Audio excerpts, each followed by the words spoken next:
Modern science would have us to believe that we're merely the most highly developed species of the animal kingdom.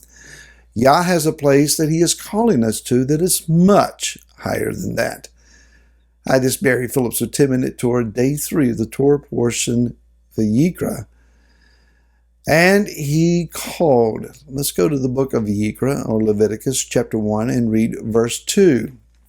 It says to us, "Speak to the children of Israel and say to them, when any one of you brings an offering to Yahweh, you bring your offering of the livestock, of the herd, or of the flock." There is a lot of information contained in that one verse. First of all, let's consider the word that is translated for us as offering. In Hebrew, it is the word korban. If you transliterate that into English, you could spell it Korban, korban. And while it's translated as offering or sacrifice, it really doesn't mean shedding an animal's blood. Neither does it really mean taking that which you have and giving it to another. But actually, the understanding is drawing near. So if we were to read it with its meaning, we would say, when any one of you brings a drawing near, or that which allows you to draw near to Yah. So we understand that the purpose then of bringing an animal to the altar of offering or slaughtering, it is to draw near to Yah. Now there are three categories of animals here that Yah says that we may choose from. First of all, he says of the livestock. In Hebrew, behemah. Behemah references then the animal that is, it's our animal instinct. It's the idea of mere procreation and survival. Feed, flight, or fight. It is the idea of surviving to live until ultimately we die. We've perhaps had favorite pets and we've enjoyed them for whatever their lifespan is, and then we mourn them like a family member passing when they leave us. Unfortunately, they have a shorter lifespan, and for the most part, and they just fade away. We lose them. We don't want to do that. We don't want to just fade away. We want to leave a legacy. We want to leave an impact. We want to make a splash while we're here. We want to rise above merely living like an animal, feeding in order to survive another day to eat again. Hand to mouth, paycheck to paycheck, one day until the next. Sometimes we have to bust it up into 15-minute segments just to get through the day. That's animalistic living, merely procreating to bring on another generation to do the same. Yah says, bring that element of yourself and lay it on this altar and ascend higher than that. Live above that. Get that out of your mind. And then he also says that we may take of the herd. Here's the word bakar. If we transliterate B-A-K-A-R, bakar. It is the same spelling as boker, as what we would say boker tov, if you're in Israel, good morning, breaking of the morning. So it is to cleave, to break open, to bust loose, to get beyond boundaries. There is indeed that animalistic part of us that we don't want anyone telling us what to do. We don't want that which confines us or fences us in.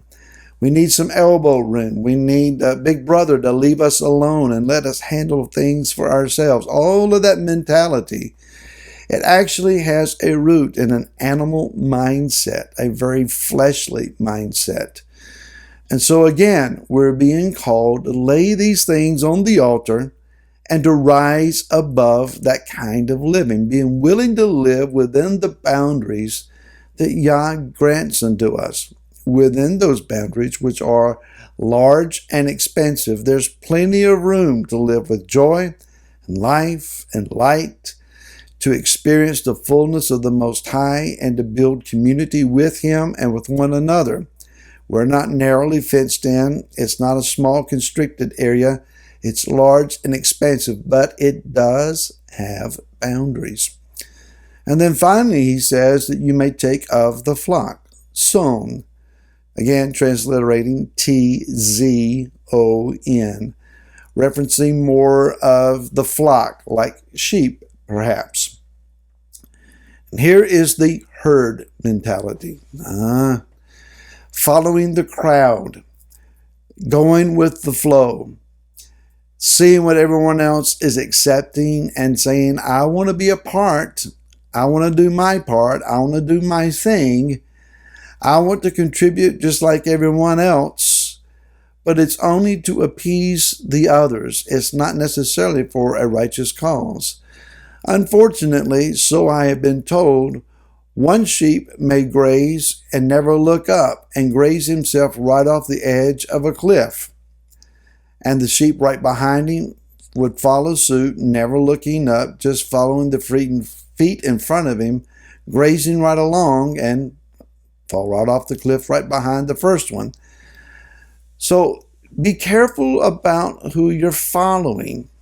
Are we willing to be unique? Are we willing to be the people who live above animalism, rising to a higher status, going with a different mindset and against the flow of things? So we seek to rise above the physical realm of life and rise up to a much higher level. We don't just procreate, we build family. We invest in relationships. We learn the boundaries of Yah and finding His joy and His delight in serving Him where He places us. We follow Messiah as opposed to following the popular crowds. We are willing to become the minority. We are willing to go against the grain. Matter of fact, we will walk alone if we have to. If we go over to the book of Yochanan, or John chapter number 6, verse 56 through 70, as we begin to read those words, we find that Yeshua has laid down the gauntlet in a very hard way. He has said, except you eat my flesh and drink my blood, you can have no part of me. With that, the expansive crowds that were following him, calling him the popular teacher, well, they began to walk away.